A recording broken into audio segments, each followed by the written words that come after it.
வார்த் புயல் காரணமாக சென்னையில் பல செல்போன் கோபுரங்கள் சாய்ந்துள்ளதால் செல்போன் சேவை கடுமையாக பாதிக்கப்பட்டுள்ளது. இது குறித்த கூடுதல் தகவல்களை தருகிறார் செய்தியாளர் பாஸ்கர். வார்த் புயலின் கோர தாண்டவத்தின் போது மணிக்கு 140 கிலோமீட்டர் வேகத்தில் புயல் காற்றானது வீசியது. இதன் காரணமாக சென்னையில் பல்வேறு இடங்களில் செல்போன் கோபுரங்கள் சரிந்து விழுந்திருக்கின்றன. ஒரு செல்போன் டவரிலிருந்து 15 கிலோமீட்டர் தொலைவுக்கு அலைவரிசையை பெற்று செல்போன் மூலம் தொலைத்தொடர்புகளை மேற்கொள்ளலாம். தரையிலிருந்து 50 மீட்டர் உயரத்துக்கு செல்போன் டவர்கள் அமைக்கப்படும். கட்டிடத்தின் மீது அமைக்கப்படுவது என்றால் 9 மீட்டர் உயரத்துக்கு அமைக்கப்படுவது வழக்கம்.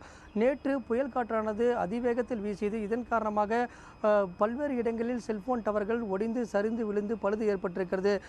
செல்போனில் டவரில் பழுது ஏற்பட்டால் அருகில் இருக்கக்கூடிய மற்றொரு டவர் மூலமாக அலைவரிசையை பெற்று செல்போன் தொடர்பு என்பது தொடர்ந்து கிடைக்கும். ஆனால் தற்போது ஒவ்வொரு அருகில் இருக்கக்கூடிய செல்போன் டவர்களிலும் பழுது ஏற்பட்டிருக்கிறது.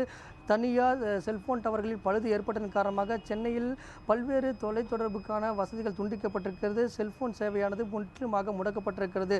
இந்த செல்போன் டவர்களை மீண்டும் பழைய நிலைமைக்கு கொண்டு வருவது என்பது காலதாமதம் ஏற்படும்.